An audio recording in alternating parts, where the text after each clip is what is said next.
السلام عليكم ورحمة الله. معاكم معاذ الصاعي. طبعا في الماضي تكلمنا عن الصدات، كيف تؤدي الصدات، صدة للداخل، للخارج، للأعلى، والصدات اللي تكلمنا عنهم. طبعا إذا ما شفت المقطع تقدر ترجع للمقطع وفي البطاقة فوق. واليوم بإذن الله بنعطيكم عن بعض من تطبيقات هذه الصدات، كيف تقدر تستخدم هذه الصدات في الدفاع عن النفس أو في القتال.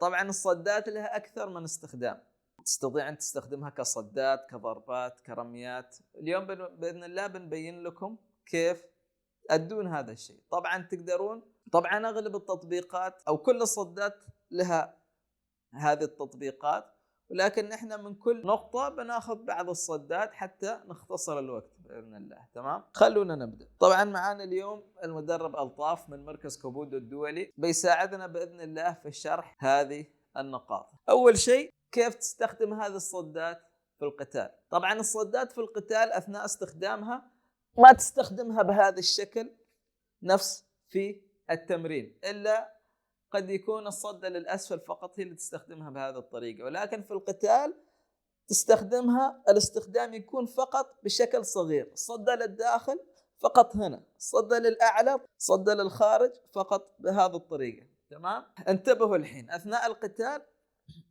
الحين مثلا بصد هذه الضربة بالصدة للداخل، الحين هو يضرب هنا، تلاحظون كيف تلاحظون كيف إذا تجيب يدك من الخلف تتأخر. لذلك في القتال الصدة تكون فقط حركة صغيرة. تمام، تلاحظون كيف مع الصدة للخارج طلعت برا. طبعا بعد الصد تستطيع أنك تضرب، تستطيع تخرج برا وتكمل، طبعا على حسب رغبتك أو حسب خبرتك. لكن نفس ما انتبهتوا الصدات في الغالب تكون صغيرة. طبعا في الأساسيات تتمرن بهذا الشكل. ليش؟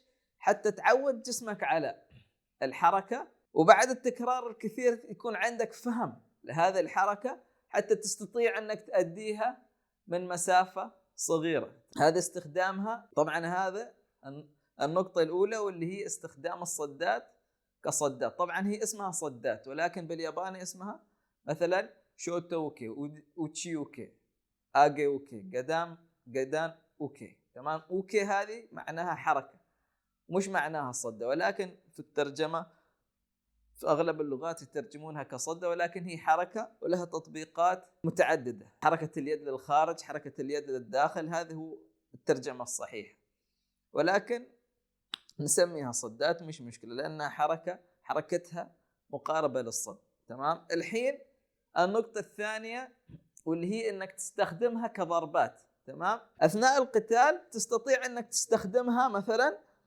صدة للأسفل تضرب فيها المعدة. إذا كنت على من جنب الخصم تستخدم الصدة للداخل للضرب، أو إذا كنت قريب الخصم ماسك يده من هنا تستطيع أنك تستخدم الصدة للأعلى كضربة. تمام، من هنا تضرب فوق، تمسك وتسحب الإيد. تتذكرون في الصدات إيد تسحب وإيد تصد. تمام، إيد تسحب وإيد تضرب. تمام، إيد تسحب وإيد تضرب، إيد تسحب، إيد تمسك تسحب وإيد تضرب. تمام، الإيد الساحب. هذه التطبيق الثاني، واللي هي أنك تستخدمها كضربات. الحالة الثالثة، الخصم يمسكك. إذا الخصم مسكك في هذه الحالة تقدر تستخدم هذه الحركات حتى تخرج من مسكة الخصم، أو حتى أنك تقوم بإخضاع الخصم، أو حتى كسر أعضاء الخصم بهذه الحركات. على سبيل المثال الخصم مسكك كاتش، الحين مسكني الخصم، أقدر أستخدم الصدة للداخل. تمام، الصدة للداخل، مسكني الخصم من هنا، جيب يدي فوق، طلعت يدي.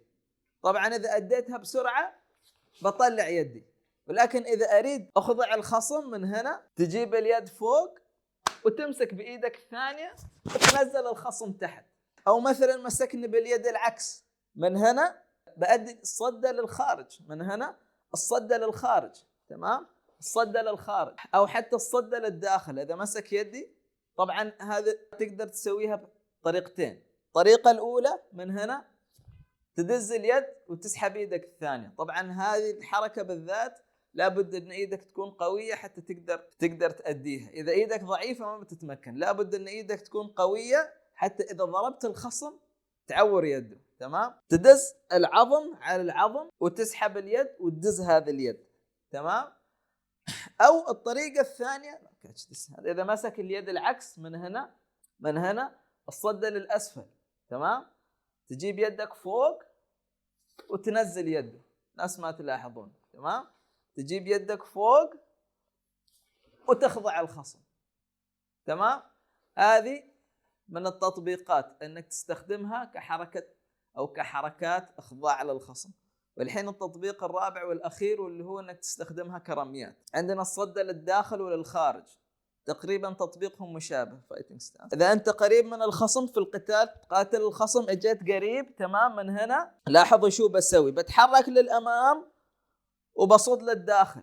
تمام. من هنا قاتل الخصم اجيت قريب بتحرك للامام وبصد للداخل. نفس الحركة بالضبط، تتحرك للامام وتصد للداخل. مرة ثانية تتحرك للامام وتصد للداخل وتطيح الخصم. تمام. الصدة للداخل نفس التطبيق تقريبا. الحين الصدة للأعلى على سبيل المثال فرونت كيك، مسكت طبعا فهذا فقط للشرح. تمام. فقط للشرح. مثلا مسكت اليد الحين بصد للأعلى، بتحرك للأمام وبدفع الخصم، بتدفعه من فوق من رقبته حتى تطيحه. تمام.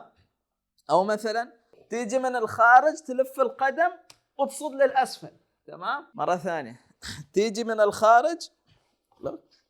الخارج ومن هنا تصد للأسفل وتطيح الخصم. تمام. رميات تستخدمها كصد، كضرب، كإخضاع، كرمي، استخدامات متعددة. طبعا هذه بعض الاستخدامات والتطبيقات للصدات. عندكم أي سؤال تقدرون تسألوه في التعليقات. طبعا نشكر كان معنا المدرب ألطاف من مركز كابودو الدولي، وحياكم.